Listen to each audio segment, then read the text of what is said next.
Dans la foulée du CAC, après plusieurs séances difficiles, Wall Street aussi rebondit. Le Dow Jones à 0,5%, le Nasdaq aussi enfin dans le vert à 0,77%. Le marché américain qui tente de se relancer sur fond d'inquiétude et de défiance envers les valeurs tech. Certaines valeurs comme Facebook ou Twitter ont plongé ces derniers jours. Les investisseurs guettent donc avec attention les résultats d'Apple qui doivent être publiés aux alentours de 22h15. Ils scruteront notamment le secteur des services de la marque. C'est en tout cas l'avis de Grégory Volokin, président de Mescart Financial Services à New York. Deux choses qu'on regarde, évidemment. Le nombre d'iPhone qui va être vendu sur le trimestre. Alors les chiffres sont dans une fourchette assez large, selon les estimations de Wall Street. Je dirais que c'est entre 42 et 47 millions de iPhone.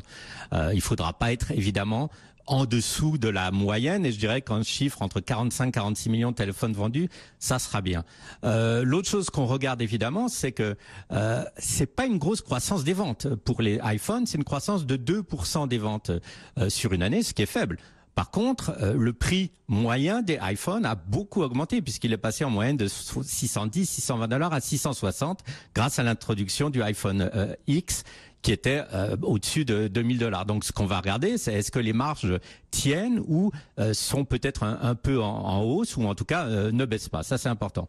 Et puis le relais de croissance d'Apple, tout le monde le dit mais ils ont raison, le secteur des services, software, abonnement, etc.